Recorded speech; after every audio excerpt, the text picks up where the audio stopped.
what is the meaning of politically incorrect? For a moment, I was stunned. Before I could answer, he himself started answering. Okay. He said, politically means trolling is bad. Incorrect is also bad.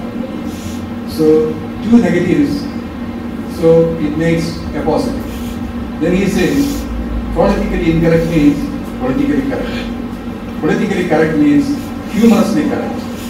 This is how he interpreted the name. I know Chetna for the last, how many years? 15 years? Yeah, I think so. We worked together in the Tribune. And she has a way with words. And I remember one incident, I had done a middle. And the middle was about a camera cover. What had happened was, I had bought a camera. It was a Nikon camera from the Nikon company. And I was looking for a cover, and I did not get a cover, so I searched all over Delhi. I went to many shops, and they were unable to provide. Then finally, word reached a photographer, and somebody sent me a cover, and that cover was exactly that of this particular camera. I bought it for 150 rupees, and I was prepared to pay even 2,000 rupees for the camera cover. Then I wanted to find out how this gentleman got this camera cover. Then he told me a not a very interesting, very sad story. He belonged to a Sikh photographer, and he was killed in the 1984 riots. And this camera was also lost, and this camera cover was useless for him because the camera was no longer there. That's why he gave it to me for 150 rupees. I wrote this story in the Tribune, and I was wondering, what kind of headline should I give? Then Chetna came into my room, so I showed her this piece. It is a small piece, 550 words. She looked at it, read it, and she instantly gave a headline. The headline is Cover Story. It is a simple story. It is about a camera cover, and for a journalist, cover story has a different connotation also. So it is a very good headline, which she gave, and she gave it in a second. And that is her ability. So she has a way with words. And I have been, noticing her, I have been reading her all through in the Tribune and outside also after she left the Tribune also. And I have been noticing one thing about her, she has a great ability to pun words, coin words. You give her a word and then she will coin a new word. So that ability I noticed in her writing. So, Chetna, how did you, see before she wrote this book, she had done one book. It was a book for children. Yeah. I remember, and it was a book for children, and the characters in the book were all vegetables. Yeah. There was a character carrot. There was a character ladyfinger. Ladyfinger, like that. All characters were vegetables. So it was a very nice story. So I thought, she had a good career in writing for children's books. Unfortunately, or fortunately, she shifted from child writing to... Yeah, because children's books don't sell. They don't sell, there are no takers for it. Yeah. And how did you arrive at this particular book? Yeah. My journey from my first book to my second book.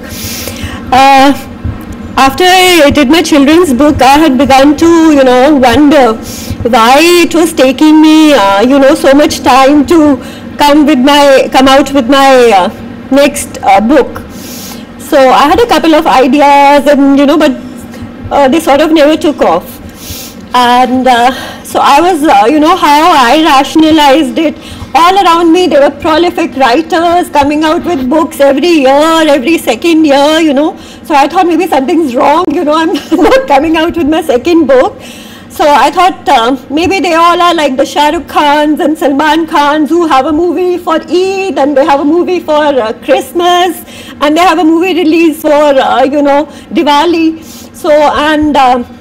So they're all the big banners. So maybe, we are the small banners who come out with some English to English in 5 years or 10 years or something like that.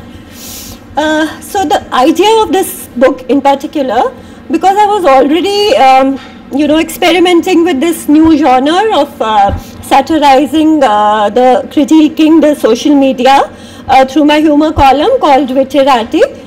So the thing with writing columns is you have a limited, word count. You have to fit it all in that, limited space.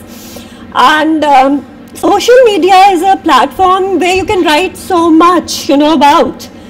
So I thought, just writing about it in a column wasn't, really going to fit in all the observations I had to make about how people, behave on the social media.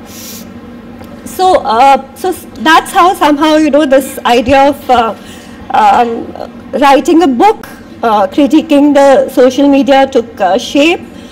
And the other thing about social media is, I think even Sumita ji mentioned, the good, bad, ugly of it. So I very intentionally, I did not want to get into, any value judgments about it. I just wanted to take a very fun kind of look at how we all behave, on the social media. And social media is like, a morning cup of tea or coffee. We can't get our day started without it, And every day there are so many studies, telling us it's not good for us, it's affecting our social relationships, it's affecting our self-image, and all that stuff, So it's like that, to use an allegory. I'm sure there are a lot of foodies amongst, us. So I see social media as a, a double decadence donut or a Maharaja Mac burger. Your nutritionist tells you it's not good for your health, but you can't do without it.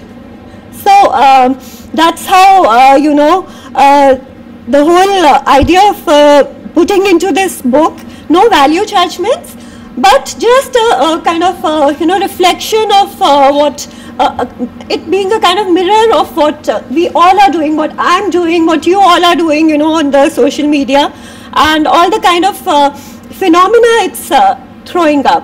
So that was the whole idea where, this book was born.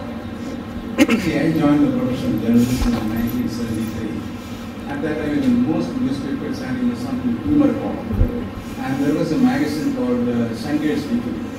It was a weekly and it was full of humor, a lot of cartoons, and all the articles were lampooning politicians, leaders, economists, everybody.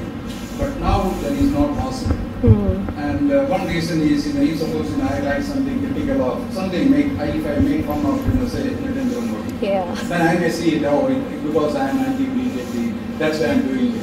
Or if someone writes about me, my name, then somebody would say, no, he is writing, he is being attacked because he is a Christian. So this is the kind of situation now. So writing, humor writing is particularly problematic. Yeah, it is. Did you face any problem in your writing your column or?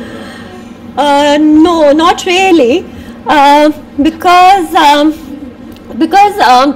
I don't get into any categorizations. I think it's very universal. We have bureaucrats in the book, we have politicians in the book. So how they respond to certain situations on Twitter and all that. It's a very non-judgmental and a very anecdotal kind of book.